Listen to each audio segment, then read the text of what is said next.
Greetings everyone, finishing up the DVD updates this time around, today on the Multimedia Chronicles.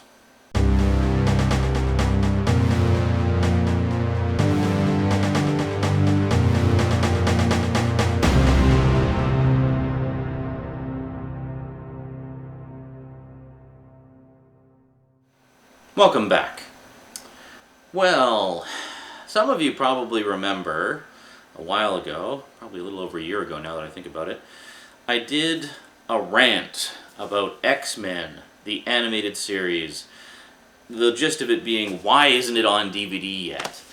Well, of course, as most of you know, X-Men, the animated series, is finally getting a proper DVD release at the end of this month. On April 28th, we got the first 2 volumes of the complete series, containing no less than the first 37 episodes, so that's going to be awesome. So, which stands to reason that they could actually complete the rest of the series with 2 more volumes. Each volume has two discs in it, so it's not like they crammed all those onto 2 discs. No, there's 2 discs per volume, so you got 4 discs total. So with another 4 discs, they could easily finish the series, and we'd have the whole dang thing on our shelves at long last, in far better than bootleg quality. Man. It's been, I think, the most popular series for bootleggers ever. I see it everywhere. Absolutely everywhere. And I can't count how many people have been suckered in by those bootleg sets, thinking that they were genuine, only to pop them in and see the Fox Kids logo in the corner. It's like, oh, I didn't know they put the logo on the DVD. Anyway, I'm kind of getting off topic here. Well, that's because I don't have a lot of DVDs for this DVD update, so I just want to pepper it with some other stuff, you know. But there is one reason I mentioned X-Men the Animated Series, because around the time that X-Men the Animated Series was at the height of its popularity in 1993 and 94, there was another show on at the same time, also with X in the title, that I also watched quite faithfully and really enjoyed. And I actually taped most of it when it was originally on, and I've been kicking myself ever since because I taped over those tapes thinking, oh, it'll be repeated. It never was. Yeah, so I had most of the series on tape in beautiful SP mode, hi-fi stereo sound quality, and I could have made a nice little homebrew set to tide me over while waiting for the official release, as I've done with a lot of other shows over the years that haven't seen the light of day on DVD. And so, you know, I looked for other fan sets just so I could see it again, like downloadable or whatever. And the fan sets that were out there were just horrible quality. I mean, we're talking barely watchable, barely audible quality. So, it, like X-Men, has been something of a holy grail for me. You know, I've really wanted to see this show again because I had fond memories of it, and I don't think I ever saw the ending of it. I watched most of it, but I don't recall ever seeing how it ended. So I really wanted to see the rest of it, and, you know, watch the whole thing over again, because I haven't seen it basically since it aired. I am, of course, talking about one of, it seems, the least remembered animated science fiction sagas, and I think one of the best ever to come out of the U.S. specifically.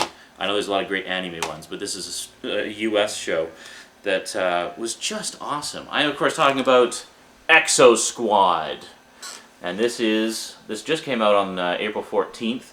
This is the first season release. And I don't think, yeah, I'm missing the first disc because we were watching it last night. But you're not missing much in terms of disc design. Spin it around here.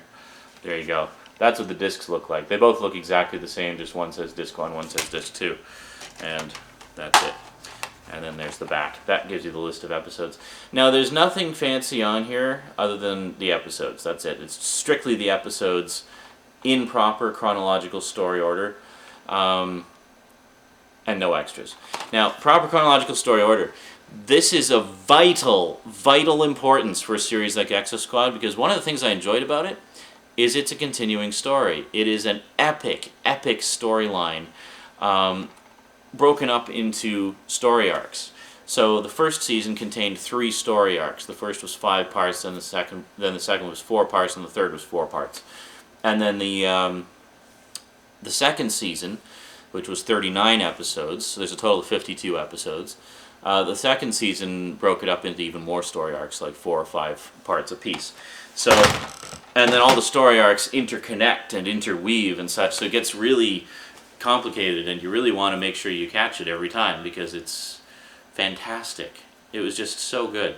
The other thing that kind of struck me as interesting was, I mean, this was on like Saturday mornings on, in 1993, and the body count is crazily high in this show. I mean, it's not like blood and guts and stuff, and it's always done sort of off screen or implied, but people die in this thing like constantly.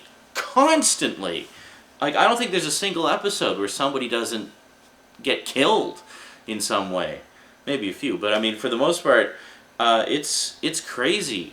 But it just makes it better because it makes it more realistic. I mean, they show people dying in the midst of this war, war going on between humans and the Neo-Sapiens, but they also show the consequences of that, how it affects people that knew the people who died and how they were affected by it. So it's great. It's much like how Robotech did back in the day.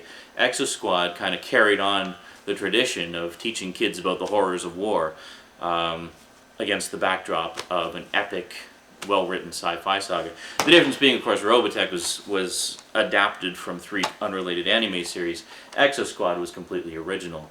There was a line of toys, and there was a very short-lived comic book series as well. I have a couple issues of the comic book kicking around somewhere. I never got any of the toys, though. But if you're looking for some really just edge-of-your-seat action, adventure, epic sci-fi saga action. I think I said action twice in there. Well, there's a lot of action in it. Check out ExoSquad. First season, available now. And I urge you to check it out because and I'm sure many other ExoSquad fans would really like to see the second season released. The first season was actually released on VHS back in the day, and the first 2 story arcs were actually released on Laserdisc back in the day. In fact, hold on a second. Da! Volume 1, Fall of the Human Empire. And basically Volume 1 of the Laserdisc contained the first 3 volumes of the VHS. And they even showed you the covers of the VHS ones on the back, which was pretty cool. So, really good stuff. So that's the first volume.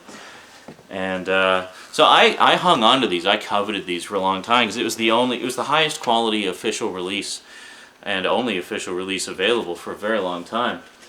I kept holding out, hoping they'd release the 3rd volume, which contained the last 4 episodes of the first season. This is the second story arc, Veil of Doom. Each story arc has its own sort of overarching title as well, which is pretty cool. And then got the 2 VHS cover pictures there, which is quite nice. But great stuff. Great stuff! So anyway, unfortunately they only released 2 Laserdisc volumes. But, man, I have coveted these for a very long time. Great stuff.